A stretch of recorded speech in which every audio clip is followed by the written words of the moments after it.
કન્યા થોડીક કદરૂપી હોય ને મૃત્યુ હારો હોય તો તમે શું કહો? તો કાંઈ ન કહો? એવું ન હાલે. હોવું જોઈએ તો બે બાજુ હોવું જોઈએ. ન્યાય નો થયો, આ તો અન્યાય થયો. ન્યાય થવો જોઈએ. જો તમે કન્યા રૂપાળી હોય અને મૃત્યુ જરા ખામળો હોય તો તરત એમ કહો કે કાગડો દહીં થરું લઈ ગયો.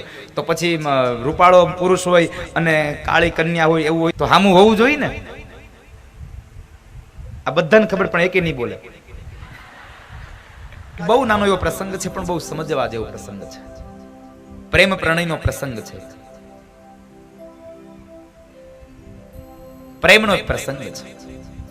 એક વખતના સમયે પેલી ગોરી રાધા અને ઓલો કાળો કાન બે યમુનાના કિનારે કદમના વૃક્ષને ટેકો દઈ ભગવાન ઉભા છે. વાંસળીનો નાદ કરે, વેણુ નાદ કરે છે. ભગવાનની આંખો બંધ છે અને એ સમયે રાધિકાજી ભગવાનના ખભા ઉપર મસ્તક રાખી આંખો બંધ કરીને વેણુના નાદની એ સુરોને સાંભળે છે. થોડી વાર થઈ એટલે બે વાતો કરે છે. રાધિકા કહે છે, કનૈયા ચાલ ને, અહીંયા બેસને થોડી વાર. ચાલ રાધા. યમુનાના કિનારે બે બેઠા છે. બે પ્રેમ પ્રણયની વાતો કરે છે. હું જે આ પ્રેમની વાતો કરું છું એ દ્વાપર યુગના કૃષ્ણની અને દ્વાપર યુગના રાધાની વાત કરું છું. આ કળયુગના રાધા કૃષ્ણની વાત નથી કરતો. દ્વાપર યુગમાં જે રાધા અને કૃષ્ણ હતા એ કૃષ્ણની વાત કરું છું. એ પ્રેમ પ્રણયની વાત. અને એ પ્રેમ જે હતો રાધા અને કૃષ્ણનો, એવો પ્રેમ આ દુનિયામાં ન થાય સાહેબ. કારણ એ રાધા અને કૃષ્ણને જે પ્રેમ હતો એ પ્રેમની અંદર કોઈ પણ પ્રકારનો સ્વાર્થ નહોતો સાહેબ. અને સ્વાર્થ હોય ત્યાં કોઈ દિવસ પ્રેમ ન હોય. અહીંયા તો બધા કહે છે પ્રેમ થયો. ના, એ પ્રેમ તો સ્વાર્થ છે સાહેબ. આપણે ત્યાં પ્રેમ હોય તો કોઈ દિવસ સ્વાર્થ ન હોય અને સ્વાર્થ હોય તો કોઈ દિવસ પ્રેમ ન હોય. એટલે કબીર મહારાજ લખે છે, પ્રેમ પ્રેમ સબ કોઈ કહે, પ્રેમ ન જાને કોઈ, સ્વાર્થ રહિત નિડર રહે, જો પ્રેમ ભીના સો હોય. સ્વાર્થ રહિત નિડર રહે, જો પ્રેમ વિનાશ હોય. જેને સ્વાર્થ નથી સાહેબ, કોઈ પણ પ્રકારની અપેક્ષા નથી. ઈ રાધા અને કૃષ્ણને કોઈ દિવસ અબોલા નહોતા થયા. લ્યો, આ મોટા મોટો એનો આ નમૂનો. અને અત્યારના રાધા કૃષ્ણને એક ઘડીક ફોન ના આવે ત્યાં અબોલા થઈ જાય. તે મને ફોન ન કર્યો એટલે હું તારી નહીં બોલી. આ પ્રેમ નથી હોતો સાહેબ. આ એક માત્ર આકર્ષણ હોય, એક માત્ર સ્વાર્થ હોય છે. પ્રેમના માટે તો સાહેબ ભૂત થવું પડે તો ભૂત થવા વાળા બેડા છે દુનિયામાં. પ્રેમના માટે તો ભૂત થાય સાહેબ. ભલે મારે ભટકવું પડે જો મને પ્રેમ મળતો હોય તો. પણ એ કયો પ્રેમ? વિશુદ્ધ પ્રેમની ઝાંખીની વાત છે સાહેબ. છે પ્રેમ સર્વવ્યાપી, વહેમી જણો શું જાણે. જ્યારે એક અંતરથી અંતર જોડાયું છે, એક હૃદયથી હૃદય જોડાયું છે, એના પ્રેમને કોણ સાહેબ દુનિયાના વ્યક્તિઓ જાણે? વહેમીઓને ન ખબર હોય આ પ્રેમ શું છે. રાધા અને કૃષ્ણ બે બેઠા છે, પ્રેમ પ્રણયની વાતો કરે છે. અને એ સમયે રાધિકાએ પ્રશ્ન કર્યો છે, કનૈયા મારે એક પ્રશ્ન કરવો છે. અરે રાધા બોલને, શું કહેવું છે? બીજું તો કઈ નહીં કનૈયા, મારે તને એ કહેવું છે કે હું આટલી રૂપાળી, તું આટલો કાળો, અને તોય વિચાર કર આપણા બેની જોડ આટલી જામે છે. હવે તું જો રૂપાળો હોત હારું તો આપણા બેની જોડ કેવી જામત? તુંય ગોરો ને હુંય ગોરી, તો આપણા બેની જોડ કેવી જામત? કૃષ્ણએ જવાબ આપ્યો છે બહુ મજાનો. રાધા તારી વાત સાચી છે હો, હું કાળો છું, તું રૂપાળી છો, તોય આટલી આપણી જોડ જામે છે. પણ હું હારે રૂપાળો હોત તો આપણી જોડ ઓર જામત. પણ તને ખબર છે હું રૂપાળો નથી ને, ઈ તારે મોટો ફાયદો થયો છે. મારે શેનો ફાયદો થયો કનૈયા? તો કહે છે સાંભળ, હું કાળો છું ને તું રૂપાળી છો એટલે બધા તારી સામું જોવે છે. બાકી જો હું તારી જેમ રૂપાળો હોત ને રાધા, તો તારી સામું કોઈ નજરે નો નાખત, તને કોઈ જોવત પણ નહીં. અને ઈ દ્વાપર યુગનું હજી હાલ્યું આવે છે. વરાજો થોડો કાળો હોય તો હાલે, પણ કન્યા સાંભળી ન હાલે. કાળો પુરુષ અને રૂપાળી કન્યા, એ તો રાધા કૃષ્ણની જોડ છે. અને આ દુનિયામાં આપણે કોઈકને બિરુદ આપવામાં તો જરાય પાછા ન પડીએ હો, તરત જ આપી દઈ. જાન પરણીને આવે એટલે તરત હું કે હાહુ માં, દીકરાની માં હું કે આ મારા રાધા કૃષ્ણની જોડ આવી. હવે તો એને જ ખબર હોય રાધા કૃષ્ણ કેમ થવાય. તમે લોકો નથી કહી દેતા? જાન પરણવા આવે, અહીં તો માંડવે આવ્યો હોય અને દીકરી બરાબર હાર પહેરવા જાય ત્યારે બેનો ગાતા હોય સીતાને તોરણ રામ પધાર્યા. ઈ તમે ગાવ છો ઈ તો તમારા ભાવ છે, બાકી રામ છે કે રાવણ છે ઈ ઓલી દીકરીને જ ખબર હોય કેટલી વાર ફોનમાં બાંધ્યો છે. ઈ દ્વાપર યુગના ત્રેતા યુગના રામ અને રાવણ એને રામ અને સીતાને કોઈ દી બાંધવાનું નહોતું થયું, કારણ કે મૂળ ત્યારે એક વાત ઈ હતી તી ફોન નહોતા એટલે સારું હતું. કાળો પુરુષ અને રૂપાળી કન્યા રાધા કૃષ્ણની જોડ છે. કાળો પુરુષ હોય રૂપાળી કન્યા હોય તો રાધા કૃષ્ણની જોડ છે. ક્યારેક ક્યારેક જાન ગામમાં પરણવા આવે ને, તમે સાંભળ્યું છે? ક્યારેક ક્યારેક જાન પરણવા આવે ને. હમણાં મને રાજન દાદા કહેતા હતા, મને તો આવું ખબર ન હોય. રાજન દાદા કહેતા હતા કે ભાઈ કે હું લગ્ન વિધિ કરાવવા ગયો ને તો કે ન્યા મેં આજ મજા આવી, એક હારું વાક્ય સાંભળ્યું. મેં કીધું હું સાંભળ્યું? એ કે કન્યા બહુ રૂપાળી હતી, દેખાવડી હતી અને મૃત્યુ થોડોક હામળો હતો. તે કન્યા પક્ષની બેનું બધી વાતો કરતી હતી કે કાગડો દહીં થરું લઈ ગયો. નિલેશ, કાગડો દહીં થરું લઈ ગયો. આવું આવી કહેવત છે, કાગડો દહીં થરું લઈ ગયો? હા કે ના? હા. કન્યા થોડીક કદરૂપી હોય ને મૃત્યુ હારો હોય તો તમે શું કહો? તો કાઈ ન કહો? એવું ન હાલે. હોવું જોઈએ તો બે બાજુ હોવું જોઈએ. ન્યાય નો થયો, આ તો અન્યાય થયો છે. ન્યાય થવો જોઈએ. જો તમે કન્યા રૂપાળી હોય અને મૃત્યુ જરાક ખામળો હોય તો તરત એમ કહો કે કાગડો દહીં થરું લઈ ગયો. તો પછી રૂપાળો પુરુષ હોય અને કાળી કન્યા હોય એવું હોય તો તમારે એવું તો કેવું જોઈએ ને? હે, સમય પ્રમાણે ન્યાય છે એમ, પણ એનું વાક્ય તો હોવું જોઈએ ને. કાગડો દહીં થરું લઈ ગયો તો હામું હોવું જોઈએ ને. આ બધાને ખબર પણ એકે નહીં બોલે. હે, હું કઈ તો તમને અતિશયોક્તિ લાગશે. મેં સાંભળ્યું છે, મને ખબર નથી આવું હોય કે નહીં. આ કહેવત અહીંથી આવી છે, ક્યાંથી ખબર નથી. મને ખબર છે એટલે ખબર છે કે જ્યારે રૂપાળો પુરુષ હોય અને કન્યા થોડીક આમ કદરૂપી હોય એટલે કે આ તો વાંદરી સફરજન લઈ ગઈ, આવી કહેવત છે. હોય ન હોય મને ખબર નથી. બે બાજુ સમતલ ભાવ હોવો જોઈએ સાહેબ, તો તટસ્થીકરણ થાય.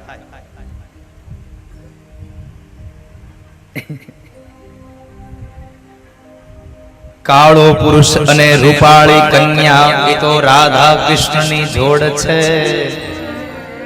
પણ રૂપાળો પુરુષ અને કાળી કન્યા રોજની માથાકૂટ છે. રોજની માથાકૂટ થાય. ખેર, આ તો આનંદની વાત છે બાપ. પણ મારો કહેવાનો મૂળ ભાવાર્થ તો વિશુદ્ધ પ્રેમની અહીંયા કથા કરી રહ્યો હતો આપણે.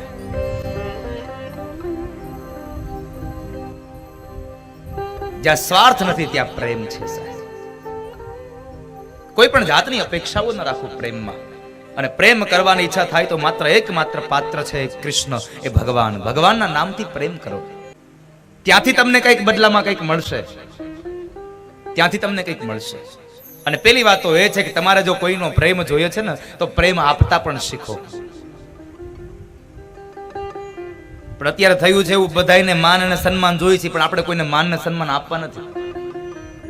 આ તો પેલા જેવું છે કે એક હાથે તમારે દેવાનું છે તો એક હાથથી તમારે લેવાનું છે. તમે જેટલું માન અને સન્માન આપશો એટલું જ માન અને સન્માન તમને મળશે. સીધી વાત છે. વિશુદ્ધ પ્રેમની ઝાંખીમાં રાધાજીએ પ્રશ્ન કર્યો છે, કનૈયા મને એ કહે કે તારા ઘરના બધા વ્યક્તિઓ રૂપાળા છે અને તું એકલો જ કાળો કેમ થયો?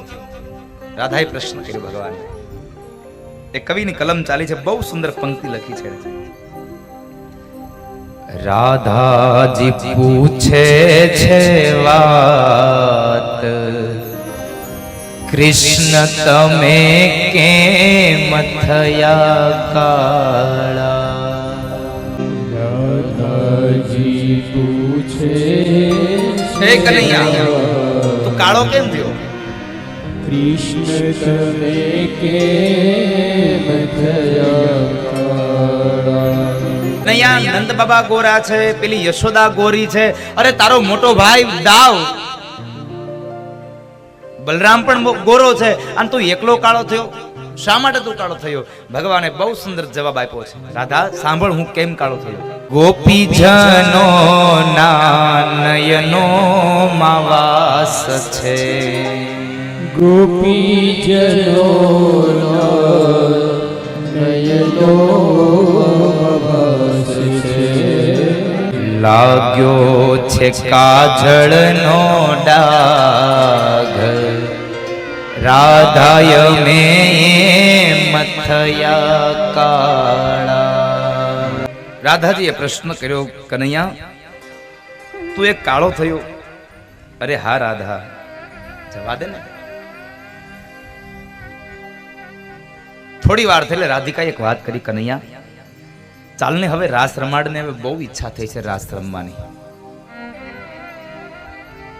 આ રાસ પંચાધ્યાયની કથા આવે છે અને આ રાસ પંચાધ્યાયની કથા એટલે એક સ્ત્રી અને એક પુરુષનો રાસ ના. મહાપુરુષો કહે છે કે આ સ્ત્રી અને પુરુષ વચ્ચેનો રાસ નહીં, આ તો જીવ અને ઈશ્વર વચ્ચેનો મહારાસ છે. અને મેં ગઈકાલે પણ કહ્યું હતું અને આજ ફરી વાર તમને એક વાતની નોંધ કરાવું કે ભગવાન એમ કહે છે કે જે માણસ મારા આ મહારાસમાં એક ચક્કર લગાવે ને એને 84 લાખના ચક્કરમાંથી મુક્તિ આપી દઉં. મારા એક મહારાસમાં ચક્કર લગાવે, એકમાત્ર રાસમાં ચક્કર લગાવે. રાસ પંચાધ્યાયની કથા ભગવાન હવે વેણુનાદ કરે છે. ભગવાને રાધિકાની એ વાતને લઈ અને શરદ પૂર્ણિમાની રાત્રિએ મધ્યરાત્રિએ બૃહદવનમાં જઈ અને વેણુનાદ કર્યો. અને એ વેણુનાદમાં ગોપીઓ અડધી રાતે પણ પોતાના ઘરેથી નીકળી અને બધી ગોપીઓ ભેગી મળી અને મધ્યરાત્રિએ જંગલમાં આવે છે.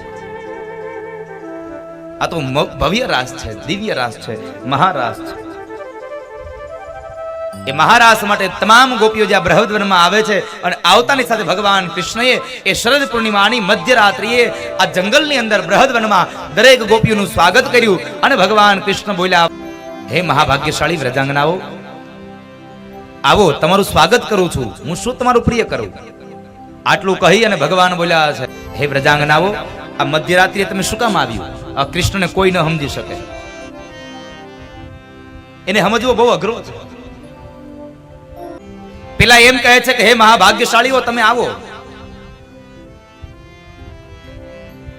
ગમે ત્યારે એમ કહે છે કે તમે એક બધા લોકો આવો, હું તમારું સ્વાગત કરું. સ્વાગતમ વો મહાભાગા પ્રિયમ કિમ કરવાણી. સ્વાગત કર્યા પછી એમ કહે છે હું તમારું શું પ્રિય કરું. અને આટલું બોલ્યા પછી પણ ભગવાન એમ કહે છે કે તમે અહીંયા આવ્યું હું કામ અત્યારે? હવે આને કોઈ સમજી શકે? આનું હંમેશા કહેતો રહું સાહેબ, કૃષ્ણને સમજવો બહુ અઘરો છે, કારણ એ ક્યારે રૂપ બદલે એનું નક્કી નહીં. અને આમ પણ તમે જુઓ એના ફોટામાં એ આમ આટી નાખીને જ ઉભો છે, આટી વાળો દેવ છે. જરૂર પડે તો બે હાથથી મોરલીને પણ ઉપાડે અને જરૂર પડે ને તો ડાબા હાથની ટચલી આંગળીના નખના ટેરવા ઉપર ઈ ગિરિરાજને પણ ધારણ કરે. સાહેબ આ કૃષ્ણ છે, આને સમજવો બહુ અઘરો છે. જરૂર પડે તો સારથી પણ બને, રથ હકાવે, અને જરૂર પડે ને કે લાગે કે હવે દાદો ભીષ્મ હમણાં અર્જુનને મારી નાખશે એટલે રથમાંથી ઉતરી જાય અને પૈડું લઈ અને દાદા ભીષ્મને મારવા માટે દોડ્યો પણ જાય. આ કૃષ્ણ છે, આને સમજવો બહુ અઘરો છે. ગોપીઓ કહે છે કૃષ્ણ તમે બોલાવ્યા અને અમે અહીં આવ્યા છીએ, અને હવે આવ્યા જ છીએ ને તો અમે હવે એમને નહીં જઈએ, અમારી ઈચ્છા પૂરી કરો. ભગવાન કહે છે શું તમારી ઈચ્છા? ગોપીઓ કહે છે અમારે રાસ રમવો છે. અને એ સમયે ભગવાને ગોપીઓની ઈચ્છા પૂરી કરવા માટે બૃહદવનની અંદર રાસ રચ્યો છે. પણ રાસ 3 પ્રકારે રચાયો છે. એક ગોપી અને એક કાન, ક્યારેક 2 ગોપી એની વચમાં કાન, અને ક્યારેક ચારે ફરતી ગોપીઓ રમે અને મધ્યમાં યુગલ સરકાર ભગવાન રાધા અને કૃષ્ણ રમે. એવો મહારાસ રચાયો સાહેબ, દિવ્ય રાસ રચાયો. એક એક ગોપીની ઈચ્છા પૂરી કરવા માટે ભગવાને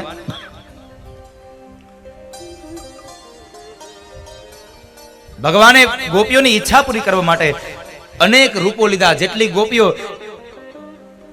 એટલા ભગવાને રૂપ ધારણ કર્યા છે. અને ઈ ગોપીઓ ભગવાનની આરે રાસ રમે છે અને શું ભાન બોલી. પણ બરાબર બન્યું એવું, બધી ગોપીઓની આરે ભગવાને રૂપ લીધા એટલે જે ગોપીની આરે ભગવાન હોય ઈ ગોપીને ભગવાન એની બાજુમાં દેખાય, બાકી માત્ર ગોપીઓ દેખાય. ગોપીઓના મનની અંદર અહંકાર આવ્યો કે જોયું કૃષ્ણ મને જ ચાહે છે, કૃષ્ણ મને જ પ્રેમ કરે છે, મારી સાથે રેમો, બીજા કોઈ સાથે ન રેમો, કૃષ્ણ મારા વગર ન રહી શકે. આવું અહંકાર ગોપીઓમાં આવ્યો એટલે ભગવાન કહે છે ગોપીઓ અહંકારને તો દૂર કરવું જ પડશે, નહીં ચાલે. એટલે ભગવાન ગોપીઓની મધ્યમાંથી નીકળી રાધાજીને લઈને જતા રહ્યા છે. રાધિકાને લઈને ભગવાન ગયા અને એ બૃહદવનમાં ગોપીઓની મધ્યમાંથી ભગવાન નીકળી ગયા અને અંતે ગોપીઓ આકુળ વ્યાકુળ બની ગઈ છે. ગોપીઓ આકુળ વ્યાકુળ બની ગઈ, ચારે ઓર દિશાઓની જંગલની ઓર શોધે છે કનૈયા કનૈયા કનૈયા. કૃષ્ણને બોલાવે છે ગોપીઓ. એક ગોપી કહે છે બેન જુઓ તો આ એકલો ગયો, કોઈકની સાથે ગયો છે. બધી ગોપીઓની સામે નજર કરે છે, બધી ગોપીઓને ગણે છે, એક ગોપી નથી મળતી. એટલે સમજી ગયા આ જે ગોપી નથી ને બીજું કોઈ નહીં, આ રાધા જ નથી. અહીંયા ભગવાન રાધિકાને લઈને જતા રહ્યા છે, રાધાને લઈને જતા રહ્યા બૃહદવનમાં. આ બાજુ ગોપીઓ ભગવાનના વિરહની અંદર રડે છે અને એ સમયે ભગવાન રાધિકાનો હાથ ઝાલી અને બૃહદવનમાં એ માર્ગમાં ચાલ્યા જાય છે કૃષ્ણ. થોડે દૂર ગયા અને આ બાજુ ગોપીઓ બધી કૃષ્ણના વિયોગમાં રડતી રડતી કહે છે કનૈયા અમને છોડીને ક્યાં જતો રહ્યો?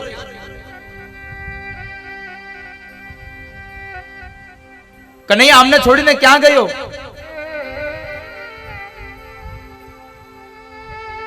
તારા વગર આ તારી ગોપીઓ ન જીવી શકે. કૃષ્ણ તો રાધિકાની સાથે જાય છે. થોડે દૂર ચાલીને ગયા, રાધિકા થાકી ગયા છે. રાધાજી થાકી ગયા. રાધાજી કહે છે કનૈયા હવે મારા પગ દુખી ગયા, ચાલને બેસી જઈએ, થોડી વાર અહીંયા આપણે આરામ કરી લઈએ, વિશ્રામ કરીએ. ના રાધા, બેસવું નથી. અરે કનૈયા પણ મારા પગ દુખી ગયા છે, મારાથી નથી ચલાતું, હવે ચાલ ધીમે ધીમે ચાલીશું. ભગવાન રાધિકાનો હાથ ઝાલીને રાધિકાને ટેકો આપીને લઈ જાય છે. થોડે દૂર ગયા અને વળી પાછા રાધિકા થાકી ગયા. રાધાએ અંતે કહી દીધું કનૈયા હવે મારાથી નહીં ચલાય, તારે જવું હોય તો તું મને છોડીને જતો રહે, પણ હવે મારાથી નહીં ચલાય. રાધિકા બેસવા માટે તૈયાર થયા છે અને એ સમય ભગવાન કહે છે રાધા એક કામ કર, તારાથી નહીં ચલાય ને તો તું મારા ખભા ઉપર બેસ જા, પણ આપણે અહીંયા નથી બેસવું. ભગવાને રાધિકાને પોતાના ખભા ઉપર બેસાડ્યા. બન્યું એવું કે રાધિકાએ ડાબા હાથથી ભગવાનના માથાના વાળ પકડ્યા, જુલ્ફોને પકડ્યા અને જમણા હાથથી પેલી ડાળીઓને એક બાજુ કરે છે. ધીમે ધીમે કૃષ્ણ ચાલ્યા જાય છે અને આ સમયે રાધિકાના મનમાં અહંકાર આવ્યો હવે કે જોયું બધી ગોપીઓને મૂકીને કૃષ્ણ આવ્યા તો ખરા, પણ બધાની વચ્ચેથી લઈને નીકળી ગયા, મને લઈને નીકળ્યા. એટલું નહીં પણ મેં હાલવાની ના પાડી તો મને પોતાના ખભા ઉપર બેસાડી લીધી. આજ નક્કી થયું કૃષ્ણ મારા વગર ન રહી શકે. હવે ભગવાન કહે છે રાધા એક વાત કહું, તને મારા ખભા ઉપર બેસાડીને તો તારા શરીરનો મને વજન નથી લાગ્યો, પણ તારામાં હવે જે અહંકાર આવ્યો ને, અભિમાન આવ્યું ને, એ અભિમાનનો વજન મને લાગ્યો છે. પ્રેમ ગલી અતિ સાંકરી ઉનમે દૌ ના સમાઈ સાહેબ. પ્રેમનો પત્તો બહુ સાંકડો છે. કાં તો એમાં પ્રેમ હોય અને કાં તો એમાં સ્વાર્થ હોય, બસ બેમાંથી એક જ વસ્તુ હોઈ શકે. બે વસ્તુ સાથે ન રહી શકે. અને બરાબર બન્યું એવું કે રાધિકાએ એક મોટી ડાળી આવી, ડાળીને જે પકડવા માટે આમ હાથ કર્યો અને પકડી ડાળીને દૂર કરવા જાય ત્યારે પેલા તો રાધિકા ડાળીને મૂકે ન મૂકે, કૃષ્ણ નીચેથી અદ્રશ્ય થયા અને રાધિકા બે હાથથી ડાળીને પકડી અને હવે જંગલમાં લટકી ગયા છે. રાધિકા પણ રડે છે કનૈયા કનૈયા, વનમાં છોડીને ક્યાં જતો રહ્યો મને? રાધિકા પણ રડે છે, ગોપીઓ પણ રડતી રડતી જંગલની ચારે દિશાઓમાં ભગવાન કૃષ્ણને શોધવા માટે નીકળે છે. એમાં બરાબર એક સ્ત્રીને કાને અવાજ પડ્યો, જુઓ તો બેન, સાંભળો તો, કોઈ ગોપી રડતી હોય, કોઈ સ્ત્રી રડે છે. જે દિશામાંથી અવાજ આવે બધી ગોપીઓ એકદમ દોડતા આવે છે. આવીને જ્યાં જોયું તો રાધા લટકે છે. એ રાધા તું અહીંયા શું કરે છે? અરે બેન પેલા મને નીચે ઉતારો ને પછી હું વાત કરું તમને. આ સમયે રાધિકાની ઉંમર કદાચ મહાપુરુષો એમ કહે છે કે વધીને 7 થી 8 વર્ષની હતી. કારણ જ્યારે ભગવાન કૃષ્ણ ગોકુળથી મથુરા ગયા ને ત્યારે ભગવાનની ઉંમર હતી 11 વર્ષ અને 52 દિવસ, ત્યારે રાધાની ઉંમર હતી 9 વર્ષની. વિચાર તો કરો, 8 વર્ષની ઉંમરમાં કૃષ્ણએ શું પ્રેમ આપી દીધો લોકોને? 9 વર્ષની ઉંમરમાં કૃષ્ણએ શું પ્રેમ આપ્યો હશે?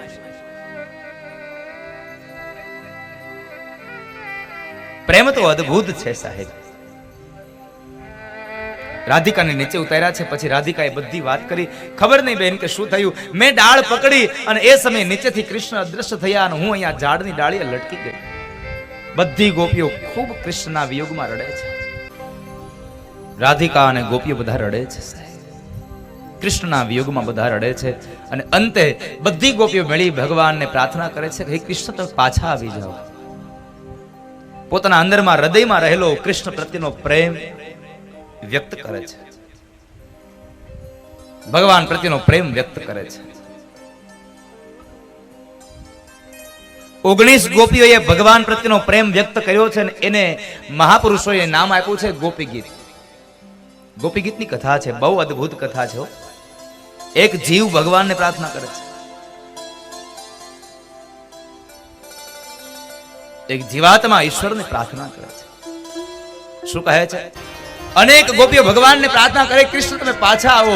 કૃષ્ણ ન આવ્યા ને ત્યારે એકમાત્ર નિર્ણય કર્યો, એક સફેદ કપડાને બિછાવી અને ચારેય ફરતી ગોપીઓ બેસી ગઈ અને કનૈયાને કહે છે, કનૈયા સાંભળી લે, જ્યાં સુધી તું નહીં આવે ત્યાં સુધી તારી આ ગોપીઓ હવે ઘરે પાછી નહીં જાય. કદાચ આકાશમાં સૂર્ય ઉગી જાય, અમારો ધણી જાગી જાય અને અમારા ધણીને ખબર પડે ને કે અમે અડધી રાતે અમે બૃહદવનમાં આવ્યું હતું તારી પાસે અને કદાચ અમારો ત્યાગ કરી દઈ ને તો અમારો પતિ ત્યાગ કરે એ અમારાથી સહન થશે, પણ કનૈયા તું અમને છોડીને વયો જા, એ અમારાથી જિંદગીમાં ક્યારેય સહન ન થઈ શકે.